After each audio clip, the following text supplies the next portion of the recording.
There is a photograph taken in 1989 that almost nobody remembers. Morgan Freeman stands outside a New York casting office, collar turned against the January cold, shoes worn to near transparency at the soles. He is 51 years old. He has been acting for 3 decades. And in a matter of weeks, he will receive his first Academy Award nomination, the industry finally rotating its gaze toward a man it had spent a lifetime refusing to see. But in that photograph, none of that has happened yet. In that photograph, he is just cold and invisible and waiting. The world would come to know Morgan Freeman as the voice of God, not metaphorically. He played the Almighty in a Hollywood film, and audiences didn't laugh because something in that deep, unhurried baritone made the casting feel less like fiction and more like confirmation. Young Morgan Freeman, the forgotten child passed between relatives like furniture no one had room for, had somehow become the man whose voice narrated the human condition itself. He narrated penguin migrations and made them feel like philosophy. He spoke the word hope in a prison film, and grown men quietly wiped their eyes in darkened theaters. If you search young Morgan Freeman today, what you find is almost shocking. A lean, hungry face with the same eyes, already ancient, already watching, already waiting for the world to catch up. There is an irony in Morgan Freeman's story that hurts too much to be coincidence. The child who was passed between grandmothers and aunts across Mississippi and Indiana, learning before he could read that his presence was something to be accommodated rather than celebrated. The teenager who discovered that on a stage, inside someone else's words, he could finally occupy space without apology, finally be heard without consequence. The icon who built an entire legacy, every Morgan Freeman movie, every narration, every courtroom speech, every divine monologue, on that magnificent, gravity-bending voice, all of that, so that life could arrive in his later years and remind him, with characteristic indifference, that even the most extraordinary instruments eventually crack under the weight of everything they were never allowed to say for themselves. How does a child raised in rotating households, never quite belonging anywhere, become the man whose voice makes strangers feel immediately at home? What was behind the stillness, that famous, unshakable calm that defined every Morgan Freeman performance? What happens when the very armor that saved him becomes the wall that costs him everything? And what remains of a man when the camera stops rolling and the voice that comforted millions returns to an empty room? To understand all of that, we need to go back to the beginning, to Memphis, Tennessee, to June 1st, 1937, and to a boy who learned, in the cruelest way possible, that love and presence are not always the same thing. Memphis in 1937 was a city built on contradiction, red earth and river mud, gospel music seeping through walls thin as paper, poverty dressed in the clothing of ordinary dignity. Mame Edna Freeman, Morgan's mother, worked wherever work agreed to find her, which was rarely enough and never comfortable. Morgan Porterfield Freeman Sr., his father, was a barber, a man whose hands were always occupied and whose attention was always elsewhere. In some interior country the boy was never given directions to. Morgan was born into a family that loved him the way people love things they cannot afford to keep. Before he was old enough to form the question, he was already living with his maternal grandmother in Charleston, Mississippi. Then another relative. Then another city. Greenwood. Gary, Indiana. The family reshuffled constantly, and young Morgan Freeman was perpetually the card-left face down on the table, present but unread. There was no luxury, no industry connection, no paved road leading anywhere resembling opportunity. But there was something more powerful than privilege. There was a child who absorbed the world too completely, who read silences between adults the way other children read picture books, and who had no one to answer the questions that were quietly destroying him from the inside. The wound was not visible in any medical sense. No physician could have named it or treated it. It was the wound of radical impermanence, of waking each year in a different kitchen under a different set of rules, of becoming whoever this particular household required before breakfast. Other children had the luxury of being consistently themselves. Young Morgan Freeman had the task, from infancy, of reading every room and shapeshifting accordingly. He learned to perform before the word existed for him. In school, he was quiet in the specific way that profoundly observant children are quiet. Not empty. Overfull. He watched everything and revealed almost nothing. The boy in the back row who noticed the exact moment a teacher's patience expired, who could map the social geography of any classroom within minutes of entering it. He watched people the way a documentarian watches subjects, with total attention and deliberate distance. I always felt outside of things, he would confess decades later, with the particular flatness of someone describing an old injury that healed wrong. Like I was watching everybody else live their lives and I was just passing through. Morgan Freeman's persistence advice, the wisdom he would eventually offer the world about patience and endurance, did not come from comfort. It came from this. From a child who had no choice but to persist, because no one was coming to carry him, and standing still meant disappearing entirely. At 9 years old, a teacher named Miss Majors cast young Morgan Freeman in a school play almost as an afterthought, filling a role that simply needed a body. He stepped onto that makeshift stage in a gymnasium that smelled of chalk dust and floor wax, opened his mouth, and something happened that neither he nor Miss Majors had anticipated or prepared for. The room changed. People stopped shuffling. Other children, the ones who had spent years looking through Morgan Freeman rather than at him, went suddenly, completely still. For a child who had spent his entire existence a response. He won a statewide drama competition with people it has chosen for extraordinary things, was not finished, making him suffer first. At 16, Morgan Freeman received a drama scholarship, the kind of lifeline that appears once and does not reappear. It should have been the beginning. Instead, he turned it down. The Air Force Recruitment Office was offering something the scholarship was not, something that a boy raised on uncertainty craves above all else. A salary, vision, and then sat in a cockpit for the first time and understood, with a physical certainty that bypassed all argument, that this was not his life. I got into the plane, he would recall years later, and I was so frightened. I realized I didn't want to do this. What I wanted was to act. The confession carries the particular weight of a man describing the moment he almost permanently became someone else. He was 21 years old. He had traded his one scholarship for 4 years, and the stage felt further away than ever.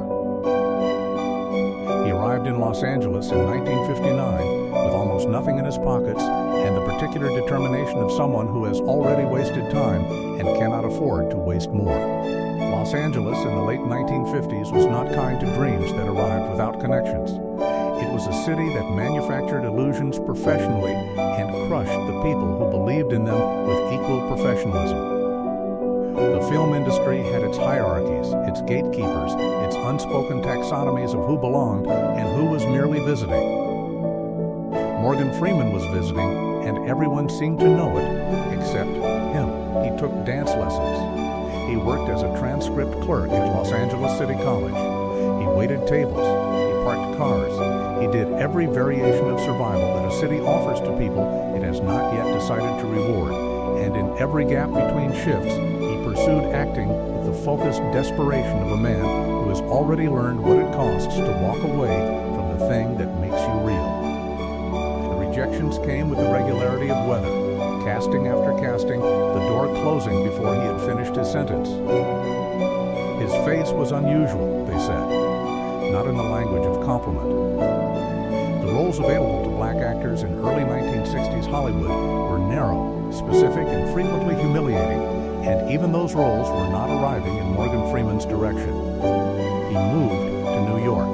He studied at the Actors Studio.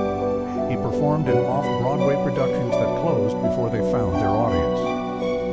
He was 30 years old, then 35, then 40, and the career that was supposed to have begun in earnest was still clearing its throat. There were nights in New York, this is not metaphor but simple geography, when Morgan Freeman counted what was in his wallet and made decisions about which meal to skip.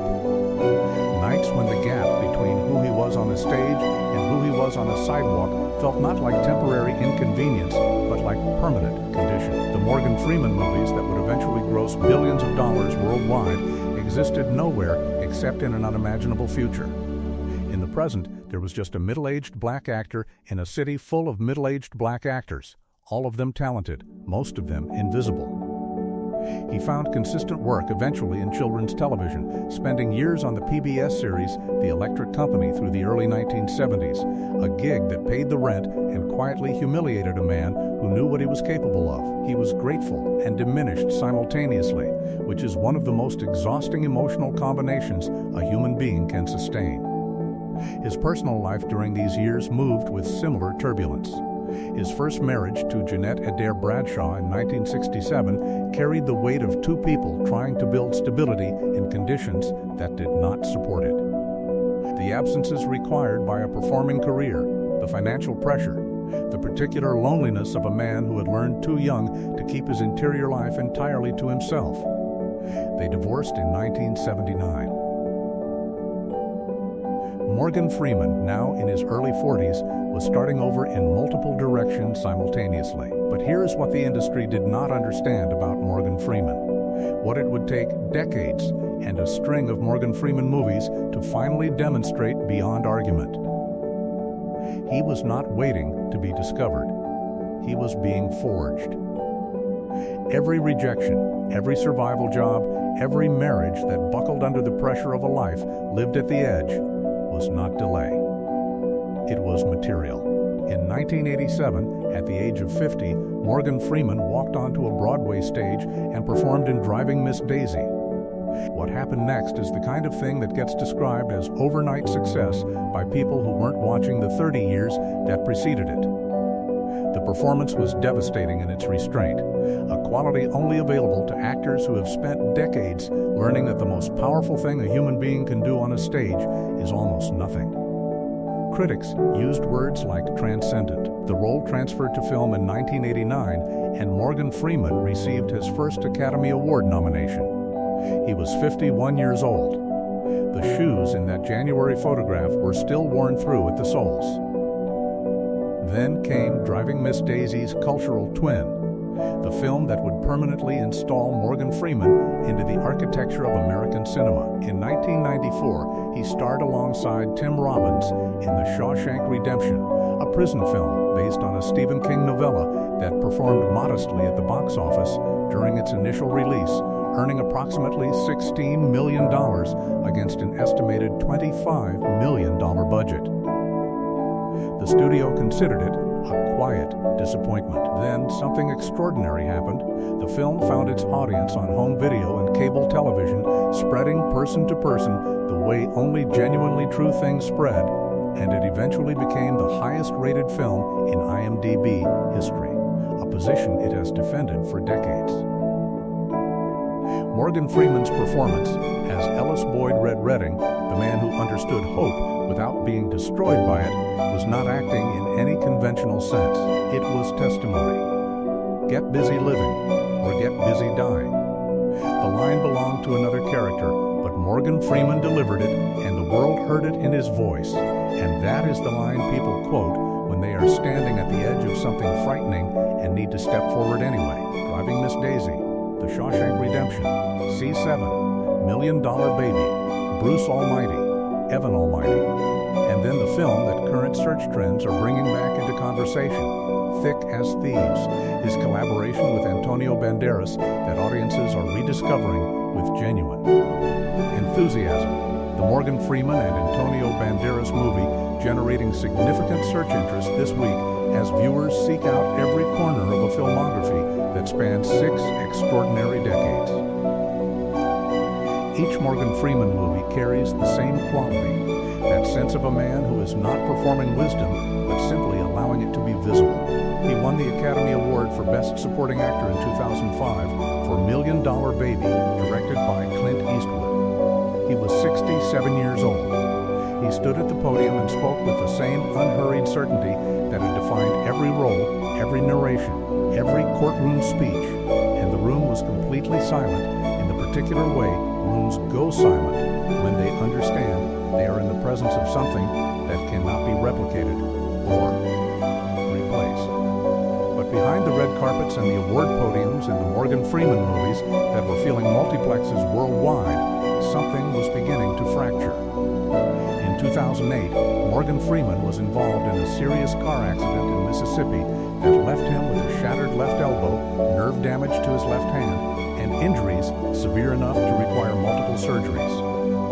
The physical recovery was long and incomplete. He has spoken since about the permanent nature of some of that damage. The hand that no longer functions as it once did. The daily physical reminder that the body keeps its own accounting regardless of what the mind intends. I have to be careful, he admitted quietly in a later interview, with the flatness of someone describing a negotiated peace rather than a victory. The same year as the accident, his marriage to Myrna Colley Lee, his second wife, whom he had married in 1984 after years together, ended in divorce after 24 years. The dissolution was neither simple nor clean. Reports emerged in subsequent years about deeply personal complications, allegations that generated significant tabloid coverage, and the kind of public scrutiny that strips away every protective layer a private person has spent a lifetime constructing. Morgan Freeman, the man who had learned as a child to keep his interior life entirely hidden, found his most private decisions remain unresolved when they moved through the media cycle and out the other side. What remained was a man at 81 years old, navigating a legacy that was simultaneously untouchable and contested, which is perhaps the most human possible condition for someone who had spent a lifetime being projected onto by millions of strangers. Today, at 86 years old, Morgan Freeman continues working. The recent Morgan Freeman and Antonio Banderas movie, Thick as Thieves, is pulling audiences back to a filmography worth revisiting completely. His voice, that instrument that made Penguins profound and Prison feel like poetry, remains. Every step carries the price of what was paid to get here. Every role carries the weight of everything that came before it. Morgan Freeman's persistence advice, the wisdom he has offered across decades of interviews, reduces to something almost uncomfortably simple. Stay. When everything reasonable suggests leaving, stay. When the city is indifferent and the wallet is empty and the decade is turning without your name in it, stay. The young Morgan Freeman who turned down his scholarship and enlisted and arrived in Los Angeles with empty pockets and full conviction did not know he was building toward anything. He only knew that leaving the thing that made him real was a cost he refused to pay. From the child passed between households like unclaimed furniture, to the teenager who found his voice on a gymnasium stage, to the man whose voice became the sound of wisdom itself for an entire civilization, Morgan Freeman's story is not about talent. It is about the radical stubbornness of someone who refused, across 60 years of rejection and reinvention and loss and return, to become anyone other than exactly himself. What lesson do you take from Morgan Freeman's story? How many times have you stayed when everything told you to go? Pushed forward when the door had been closed so many times the frame was warping? Share your thoughts below and subscribe for more stories of those who transformed decades of silence into something the world could not ignore. Because in the end, as Red Redding said, and as Morgan Freeman proved with his entire life, hope is a good thing, maybe the best of things. And no good thing ever truly dies.